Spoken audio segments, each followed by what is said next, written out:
कहते हैं कि इंसान के दिल में अगर प्यार हो तो वो किसी को भी अपना बना सकता है। ये कहानी भी कुछ ऐसी है जहां पर इस दुनिया के सबसे खतरनाक और सबसे तेज भागने वाले जानवर को एक बच्चा अपना दोस्त बना लेता है। इस कहानी की शुरुआत में कुछ शेर एक चीता का पीछा करके उसे मार देते हैं। इस चीते के कुछ बच्चे भी होते हैं जो अब अनाथ हो चुके हैं और इन्हीं बच्चों में से एक बच्चा रात को जाल पार करके सड़क पर पहुंच जाता है और तभी सामने से गाड़ी आती है। वो इस बच्चे को देख लेते हैं। इस गाड़ी में जैन नाम का एक बच्चा है और उसके साथ उसके पिता भी हैं। ये दोनों चीते के बच्चे के पास जाते हैं और उसे उठा लेते हैं। ये जानते हैं कि सड़क पर रात भर कई गाड़ियां आती हैं और अगर इन्होंने इस बच्चे को यहाँ पर छोड़ा तो ये किसी गाड़ी के नीचे आ जाएगा, इसीलिए ये इसे अपने घर पर ले आते हैं। लेकिन जैन के पिता का इस चीते के बच्चे को अपने पास रखने का कोई भी इरादा नहीं होता, पर जब कुछ दिन ये इनके पास रहता है तो उन्हें भी इससे प्यार हो जाता है और वो ये फैसला करते हैं कि जब तक ये पूरी तरह से बड़ा नहीं हो जाता ये इसे अपने घर पर ही रखेंगे। और अब जैन उस चीते के बच्चे का नाम डूमा रख देता है।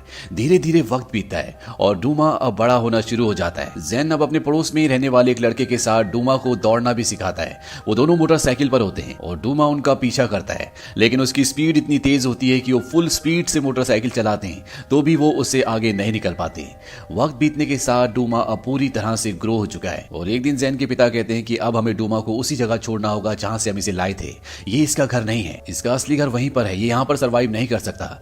जैन अपने पिता से कहता है कि ये वाइल्ड नहीं बनना चाहता, ये हमारे साथ रहना चाहता है और वैसे भी अब चीता बहुत कम बचे हुए हैं। उसके डैड नक्शे पर कुछ जगहों पर निशान लगाते हैं और वो कहते हैं कि इस जगह हमें डूमा मिला था और यहाँ पर आज भी बहुत सारे चीता हैं। ये जगह डूमा के लिए स्वर्ग की तरह है। अगर तुम चाहते हो कि डूमा अपनी असली जिंदगी जिए जिसलिए वो पैदा हुआ है तो हमें इसे वहां छोड़ना होगा। जैन अपने पिता की बात समझ जाता है और वो इस बात के लिए अग्री हो जाता है, लेकिन इससे पहले कि ये डूमा को उस जगह लेकर जाते जैन के पिता की तबीयत खराब हो जाती है और उनकी मृत्यु हो जाती है। उनकी मृत्यु के बाद जैन की मॉम कहती है कि इस जगह को हमें लीज पर देना होगा और यहाँ से हमें शहर शिफ्ट होना होगा जहां पर मैं जॉब करूंगी, क्योंकि इसके अलावा हमारे पास अब और कोई रास्ता नहीं है। हालांकि जैन ऐसा नहीं चाहता, लेकिन उसकी मॉम जो कह रही है वो ठीक कह रही है और अब जैन, उसकी मॉम और डूमा तीनों की तीनों शहर में शिफ्ट हो जाते हैं। यहाँ पर जैन का स्कूल में एडमिशन करवाया जाता है और जब जैन की मॉम जैन को स्कूल से लेने के लिए जाती है तो डूमा भी घर से निकलकर उनकी गाड़ी का पीछा करना शुरू कर देता है और वो भी स्कूल में पहुंच जाता है। जैन डूमा को देख लेता है, लेकिन जैन का टीचर जैन को क्लास से बाहर नहीं जाने देता और अगले पल बाहर शोर मचना शुरू हो जाता है क्योंकि बच्चों ने इस चीता को यानी कि डूमा को देख लिया होता है। डूमा भी अब भागना शुरू कर देता है और जैन अपने डूमा को ढूंढते ढूंढते वॉशरूम में पहुंच जाता है जहां पर कुछ बच्चे उसे परेशान करना शुरू कर देते हैं। यहाँ पर डूमा भी होता है और जैसे ही डूमा बाहर आता है वो बच्चे उससे डर जाते हैं। उनके हाथ से वो पैसे भी गिर जाते हैं जो उन्होंने दूसरों से छीने थे। ये सारे पैसे जैन अपने पास रख लेता है और अब जैन और डूमा यहाँ से भागना शुरू करते हैं क्योंकि उनके पीछे सिक्योरिटी वाले होते हैं जो डूमा को पकड़ना चाहते हैं और ये भागते भागते शहर के बाहर पहुंच जाते हैं। और अब जैन जानता है कि वो घर डूमा को लेकर गया तो उसे पकड़ लिया जाएगा, इसीलिए फैसला करता है कि जो उसके पिता ने और उसने डिसाइड किया था कि वो डूमा को उसी जगह छोड़ आएंगे जहां पर वो मिला था, जो उसका असली घर है, वो अब खुद डूमा को उस जगह लेकर जाएगा। सीधे वो अपने पिता की मोटरसाइकिल में डूमा को बिठाकर घर से निकल जाता है और गराज में अपनी मॉम के लिए चिट्ठी लिखकर जाता है कि मैं डूमा को छोड़कर वापस आ जाऊंगा। और अब ये दोनों के दोनों अपने एक ऐसे सफर में है जो बहुत मुश्किल है। काफी दूर जाने के बाद जैन मैप देखता है। ये वही मैप है जिस मैप पर उसके पिता ने निशान लगाया था कि उन्हें डूमा को कहां छोड़ना है और वो देखता है कि अभी भी उनका सफर बहुत लंबा है। वो डूमा को अपनी बाइक पर बिठाकर अब यहाँ से और आगे निकल जाता है, लेकिन कुछ दूर जाने के बाद उनकी गाड़ी का पेट्रोल पूरी तरह से खत्म हो जाता है। जैन अब अपनी बाइक को धक्का देते हुए यहाँ से आगे बढ़ता है। ये पूरी तरह से एक भीड़ है, दूर दूर तक उसे कुछ भी नहीं दिखता, पर जब ये कुछ और आगे बढ़ते हैं तो इन्हें क्रैश्ड प्लेन दिखता है और जैन और डूमा आसरा लेने के लिए वहां पर चले जाते हैं। इनके पास ना खाना है, ना पानी और ना इनकी गाड़ी में पेट्रोल। ये दोनों बहुत थक भी गए होते हैं, इसीलिए यहाँ पर आराम करने का फैसला करते हैं। और जब ये आराम कर रहे होते हैं तभी यहाँ पर एक आदमी आता है। इस आदमी का नाम रिप है। ये एक ड्रिफ्टर है जो एक जगह से दूसरी जगह बिना किसी मकसद, बिना किसी काम के घूमता रहता है। ये जैन की मोटरसाइकिल लेकर यहाँ से जाना चाहता है और जब उसे स्टार्ट कर रहा होता है तो जैन मोटरसाइकिल की आवाज सुनकर बाहर आ जाता है। जैन रिप से पूछता है कि तुम क्या कर रहे हो। रिप उससे कहता है कि मैं साउथ जा रहा हूं, तुम्हें इसमें कोई प्रॉब्लम है। जैन उसे कहता है कि हम वेस्ट जा रहे हैं। रिप उससे कहता है हम कौन, क्या तुम्हारे साथ कोई और भी है। और तभी डूमा बाहर निकलता है और जब रिप डूमा को देखता है तो पूरी तरह से घबरा जाता है। जैन रिप से कहता है क्या तुम्हारे पास पानी है, मैं तुम्हें राइड दे सकता हूँ, यानी कि अपनी मोटरसाइकिल पर अपने साथ आगे लेकर जा सकता हूँ। और वो उसे पीने के लिए पानी देता है। रिप उससे पूछता है चल क्यों नहीं रही। जैन उसे बताता है क्योंकि इसमें पेट्रोल नहीं है। पर जैन के पास एक एक आइडिया होता है। अंदर इन्हें एक पैराशूट मिलता है जो वो अपनी बाइक के आगे लगा देता है और हवा जब पैराशूट के अंदर भरती है तो वो इनकी बाइक को आगे धकेलना शुरू कर देती है। अब इनकी बाइक एक डेजर्ट सेल बोट बन चुकी है। दरअसल ये सब उसके पिता ने उसे सिखाया होता है और ये बहुत लंबा सफर इसी बाइक से इसी तरह से तय करते हैं। और जब आगे झाड़ियां आ जाती है तो इन्हें मजबूरी में अपनी बाइक को वहीं पर छोड़ना पड़ता है। ये तीनों की तीनों अब बहुत प्यासे हैं। रिप कहता है कि मैं पानी का कुछ इंतजाम करता हूं और वो एक सही जगह देखकर वहां पर खोदना शुरू कर देता है और बहुत गहरा गड्ढा करने के बाद वहां पानी निकल जाता है और अब ये पानी पीकर अपनी प्यास बुझाते हैं। पर ये भूखे भी होते हैं और तभी इन्हें एक शतुरमुर्ग दिखता है। जेन डूमा को जंगल के कानून सिखाना चाहता है, उसे शिकार करना सिखाना चाहता है ताकि जब उसे छोड़े तो वो अपने लिए खाने का इंतजाम कर सके। वो उसे शतुरमुर्ग के पीछे भेजता है, लेकिन डूमा ने आज से पहले कभी भी शिकार नहीं किया, इसीलिए वो उसे पकड़ नहीं पाता। लेकिन वो उसके अंडे ढूंढ लेता है जिन्हें खाकर ये अपनी भूख मिटाते हैं। इसके बाद जेन रिप को मैप में बताता है कि वो कहां जाना चाहता है। रिप कहता है कि जिस जगह तुम जाना चाहते हो यहां से बहुत दूर है, वहां जाने का मतलब मौत है। जेन कहता है कि मैं डरता नहीं हूं। रिप उसे कहता है कि तुम्हें डरना चाहिए और कुछ देर सोचने के बाद रिप जेन को कहता है कि ठीक है, मैं तुम्हें आधे रास्ते तक ले जाऊंगा, लेकिन उसके बाद मैं अपने रास्ते निकल जाऊंगा। और अब ये तीनों के तीनों यहां से आगे बढ़ना शुरू करते हैं। लेकिन जब जेन अपने कंपास पर देखता है तो वो देखता है कि वो वेस्ट की तरफ नहीं बल्कि नॉर्थ की तरफ जा रहे हैं। लेकिन वो फिलहाल रिप को कुछ नहीं कहता। ये आगे पहुंचते तो वहां पर इन्हें कुछ खंडर दिखते हैं और तभी आसमान में एक हेलीकॉप्टर भी आता है। दरअसल ये हेलीकॉप्टर जेन को ढूंढने के लिए आया है। रिप उसे छुपने के लिए कहता है और ये तीनों के तीनों अंदर छुप जाते हैं। हेलीकॉप्टर वापस चला जाता है। ये पूरी रात उसी जगह पर गुजारते हैं और अगली सुबह जब यहाँ से निकल रहे होते हैं तभी रिप को वहां पर हीरो की एक छोड़ी हुई खान दिखती है और वो उसके अंदर चला जाता है। बाहर जेन भी डूमा को लेकर यहाँ से निकल रहा होता है क्योंकि वो जानते हैं कि रिप उन्हें सही रास्ते नहीं ले जा रहा। लेकिन इससे पहले कि यहाँ से निकलते अंदर से रिप के चिल्लाने की आवाज आती है और जब जेन अंदर जाता है तो देखता है कि वो पूरी तरह से मिट्टी के अंदर धंसा हुआ है।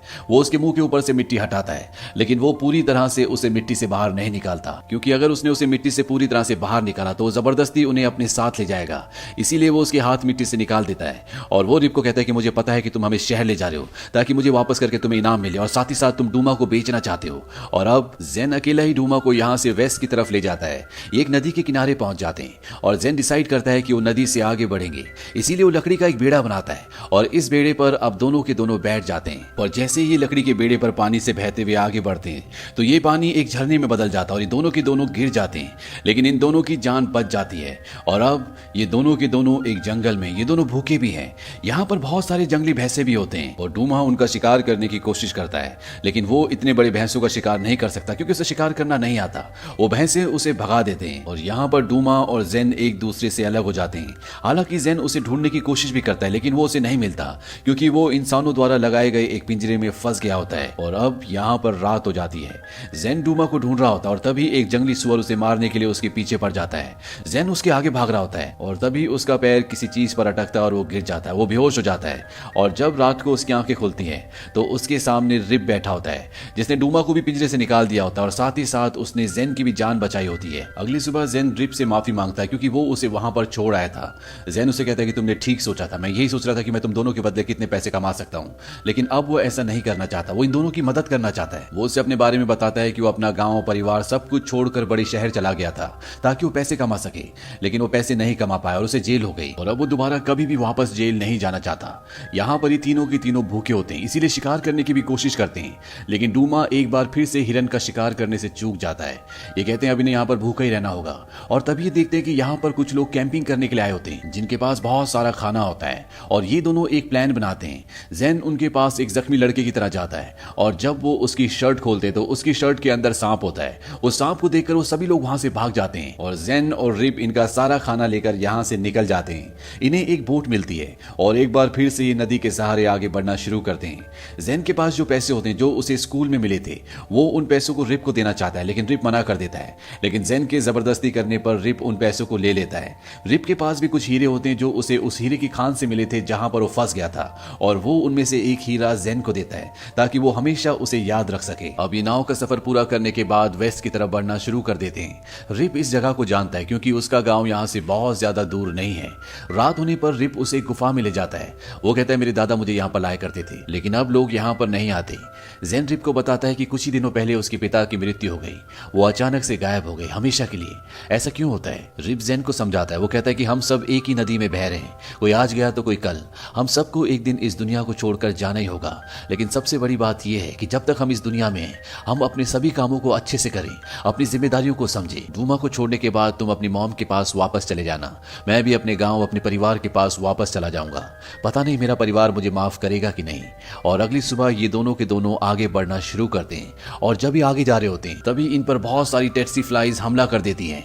ये फ्लाई, ये मक्खियां बहुत ही खतरनाक होती हैं जो इंसानों का खून चूसती है, साथ ही साथ मरे हुए जानवरों को भी खाती है। रिप जेन को अपने कपड़े से पूरी तरह से छुपा लेता है लेकिन वो अपने आप को नहीं बचा पाता।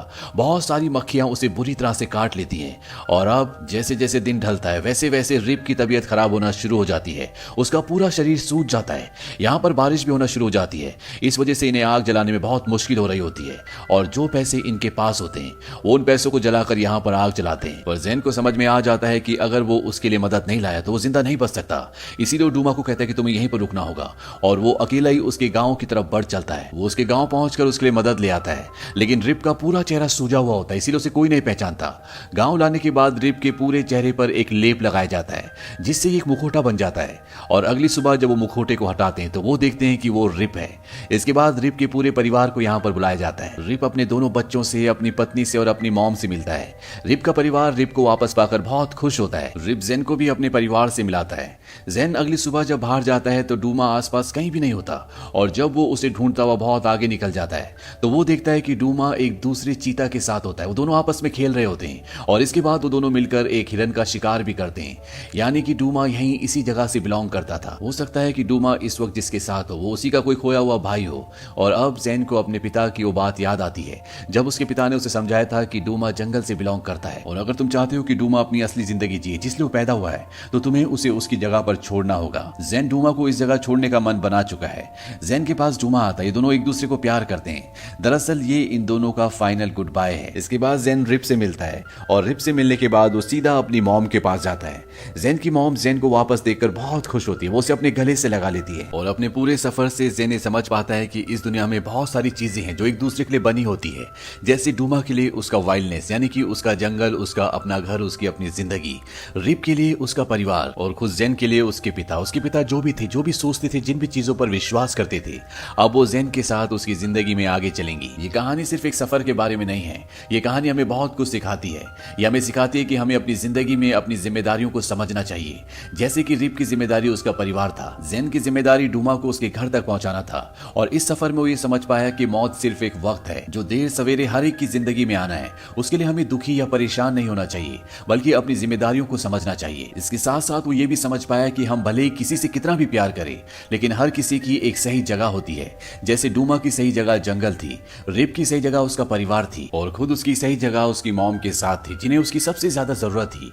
तो ये थी पूरी कहानी फिल्म डूमा की। ये फिल्म सन 2005 में रिलीज हुई थी। IMDb पर इसकी रेटिंग है 7.2। उम्मीद करते हैं कि ये कहानी आपको पसंद आई होगी।